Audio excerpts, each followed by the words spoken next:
ಇನ್ನು ಅಯೋಧ್ಯೆಯಲ್ಲಿ ರಾಮನ ಗೊಂಬೆ ಇಟ್ಟಿದ್ರು ಅನ್ನುವಂತಹ ಸಚಿವ ಕೆಎನ್ ರಾಜಣ್ಣ ಅವರ ಹೇಳಿಕೆಗೆ ಬಿಜೆಪಿಯಿಂದ ತೀವ್ರ ಆಕ್ಷೇಪ ವ್ಯಕ್ತವಾಗಿದೆ. ಅಯೋಧ್ಯೆಗೆ ನಾನು ಭೇಟಿ ಕೊಟ್ಟಿದ್ದೆ, ಅಲ್ಲಿ ಒಂದು ಜಾಗದಲ್ಲಿ ರಾಮನ ಗೊಂಬೆಗಳನ್ನ ಇಟ್ಟು ರಾಮ ಅಂತ ಪೂಜೆ ಮಾಡ್ತಾ ಇದ್ರು, ಹಾಗಾಗಿ ಅಲ್ಲಿ ಭಕ್ತಿಯೇ ಬರಲಿಲ್ಲ ಅನ್ನುವ ರೀತಿಯ ಒಂದು ಮಾತನ್ನೇನು ಹೇಳಿದ್ರು.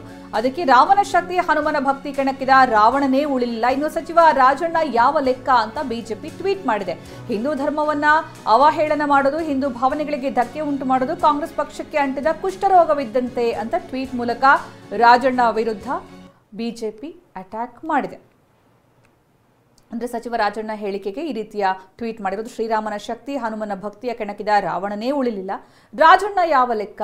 ಹಿಂದೂ ಧರ್ಮವನ್ನ ಅವಹೇಳನ ಮಾಡೋದು, ಹಿಂದೂ ಭಾವನೆಗಳಿಗೆ ಧಕ್ಕೆ ಉಂಟು ಮಾಡೋದು ಕಾಂಗ್ರೆಸ್ ಪಕ್ಷಕ್ಕೆ ಅಂಟಿದಂತಹ ಕುಷ್ಠರೋಗವಿದ್ದಂತೆ ಅಂತ ಟ್ವೀಟ್ ಮೂಲಕ ರಾಜಣ್ಣ ವಿರುದ್ಧ ಬಿಜೆಪಿ ಅಟ್ಯಾಕ್ ಮಾಡಿದೆ. ಈಗಂತೂ ರಾಮ ಮಂದಿರ ವಿಚಾರವಾಗಿ ರಾಮಲಲ್ಲಾ ಮೂರ್ತಿ ಏನೋ ಪ್ರಾಣ ಪ್ರತಿಷ್ಠಾಪನೆಯ ದಿನಾಂಕ ಕೂಡ ಹತ್ತಿರ ಬರ್ತಾರೆ. ಈ ಸಂದರ್ಭ ದೇಶಾದ್ಯಂತ ಒಂದು ಕಡೆ ರಾಮ ಜಪ, ಮತ್ತೊಂದು ಕಡೆ ರಾಮನ ವಿಚಾರದಲ್ಲಿ ರಾಜಕೀಯ ಪರ ವಿರೋಧ ಹೇಳಿಕೆಗಳು ಈಗಾಗಲೇ ಗಮನಿಸಿದ್ವಿ. ಕೋಲಾರದಲ್ಲಿ ಒಂದು ಕಡೆ ಕಟೌಟ್ಗಳನ್ನ ಹರಿಯುವಷ್ಟರ ಮಟ್ಟಿಗೆ ದ್ವೇಷದ ಭಾವನೆಯನ್ನ ಕೆಲವರು ತೋರ್ತಾ ಇದ್ರೆ, ಇತ್ತ ರಾಜಕೀಯವಾಗಿ ಕಾಂಗ್ರೆಸ್ ಕೊಡ್ತಾ ಇರುವಂತಹ ಹೇಳಿಕೆ ಕೂಡ ಕೆಲವೊಂದು ಪ್ರತಿ ಹೇಳಿಕೆಗಳಿಗೆ ಕಾರಣ ಆಗ್ತಾ ಇದೆ. ಈಗ ರಾಜಣ್ಣ ಅವರು ಕೊಟ್ಟಂತಹ ಹೇಳಿಕೆ ಇತ್ತಲ್ಲ, ಇದು ಏನು ನಾನು ಕೂಡ ಅಯೋಧ್ಯೆಗೆ ಭೇಟಿ ಕೊಟ್ಟಿದ್ದೆ, ಅದರಲ್ಲಿ ಭಕ್ತಿಯೇ ಬರಲಿಲ್ಲ, ಯಾಕೆರಡು ಗೊಂಬೆಗಳನ್ನು ಇಟ್ಟು ರಾಮ ಅಂತ ಪೂಜೆ ಮಾಡ್ತಾ ಇದ್ರು ಅನ್ನುವಂತಹ ಅವರ ಮಾತಿತ್ತಲ್ಲ, ಅದಕ್ಕೆ ಈಗ ಬಿಜೆಪಿ ರಾವಣನೇ ಉಳಿಲಿಲ್ಲ, ರಾಜಣ್ಣ ಯಾವ ಲೆಕ್ಕ ಅಂತ ಟ್ವೀಟ್ ಮೂಲಕ ಬಿಜೆಪಿ ತಿರುಗೇಟು ಕೊಟ್ಟಿದೆ. ಶ್ರೀರಾಮನ ಶಕ್ತಿ ಹನುಮನ ಭಕ್ತಿಯ ಮುಂದೆ ರಾವಣನೇ ಉಳಿಲಿಲ್ಲ, ಇನ್ನು ರಾಜಣ್ಣ ಯಾವ ಲೆಕ್ಕ? ಹಿಂದೂ ಭಾವನೆಗಳಿಗೆ ಧಕ್ಕೆ ಉಂಟು ಮಾಡೋದು ಕಾಂಗ್ರೆಸ್ ಪಕ್ಷಕ್ಕೆ ಅಂಟಿದ